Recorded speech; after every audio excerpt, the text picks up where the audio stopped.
हरे भरे जंगल में सुबह की हल्की धूप फैल रही थी। पक्षियों की चहचहाहट के बीच पेड़ों की एक ऊंची डाल पर एक बंदर बैठा था। उसका नाम चिंटू था। वो बाकी बंदरों से अलग था, क्योंकि उसे सिर्फ कूदना फांदना नहीं बल्कि नई बातें सीखना अच्छा लगता था। वो अक्सर सोच में डूबा रहता था।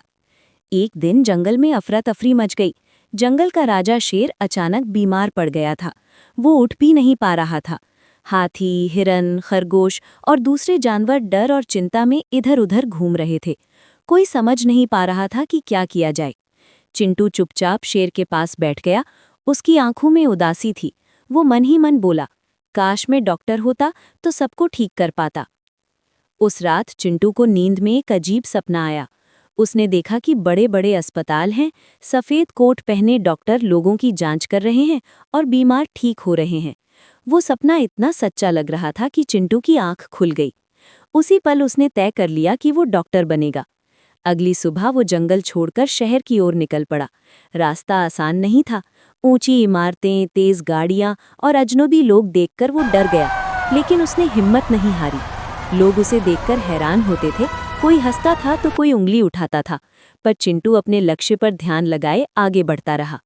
एक दिन वो एक बड़े अस्पताल पहुंचा। वहां एक बूढ़े डॉक्टर ने उसे देखा और उसकी आंखों में सीखने की चाह पहचान ली। डॉक्टर ने कहा, अगर डॉक्टर बनना है तो मेहनत करनी होगी। चिंटू ने दिन रात पढ़ाई की, किताबें देखीं, मरीजों की मदद की और बहुत कुछ सीखा। कई बार वो थक जाता था, लेकिन उसने हार नहीं मानी। समय बीतता गया और वही चिंटू अब सफ़ेद कोट पहने एक डॉक्टर बन चुका था। उसके गले में स्टेथोस्कोप था और चेहरे पर आत्मविश्वास। वो फिर से अपने जंगल की ओर लौट पड़ा। जंगल में उसके आते ही खुशी की लहर दौड़ गई। सभी जानवर उसे देखकर खुश हो गए। चिंटू ने सबसे पहले शेर का इलाज किया और कुछ ही दिनों में शेर पूरी तरह ठीक हो गया। पूरे जंगल में खुशियां छा गईं। एक छोटा सा खरगोश उसके पास आया और बोला, डॉक्टर चिंटू, अगर आप ना होते तो हम सब क्या करते? चिंटू मुस्कुराया और आसमान की ओर देख लिया। ये कहानी हमें सिखाती है कि सपने देखने की कोई सीमा नहीं होती।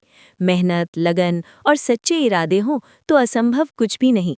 एक बंदर भी डॉक्टर बन सकता है।